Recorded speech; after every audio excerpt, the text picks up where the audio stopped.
We just landed in the great state of Arizona and we are headed down south near the border to take a tour of the Bisbee Queen Mine.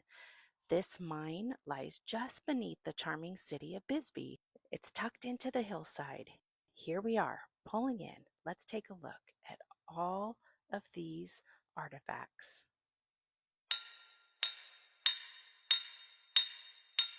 Let's head in and take a look. Here we are inside the welcome area, and you can see that this place is fueled on history of hard hats, slickers, and headlamps.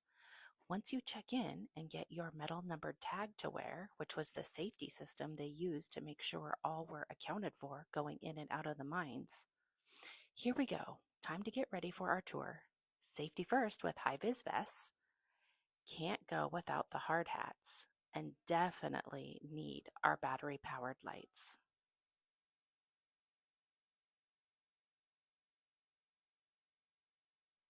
Now we're ready to hop on the old miner's train and head underground into the cool tunnels where copper once fueled this booming frontier town.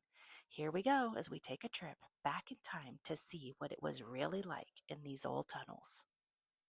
These tunnels used to be the richest copper camp in the world, stretching over 200 miles, stacked like an upside down high rise with 47 levels, reaching nearly 3,400 feet deep.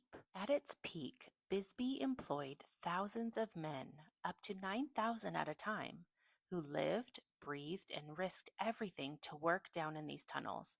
They pulled out billions of pounds of copper, gold, silver, zinc, and lead. These are the shafts where rock would be dropped down into these train cars and pulled up to the surface.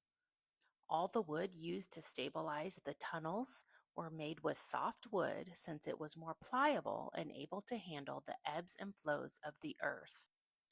These here are your different types of tools used to destroy the rock down here below the surface, which initially was done by hand, then advanced to air, and finally adding water for a faster, safer process. Drilling was only part of the process down here. The miners had to master what was called the burn cut, where 5 or more holes and fuses were cut with precise lengths using a tally stick to create an ignite sequence, which in turn resulted in a controlled implosion. So many things went into mining in these tunnels, and learning all about it was well worth the trip. If you find yourself in southern Arizona, make your way down to Bisbee and take a tour.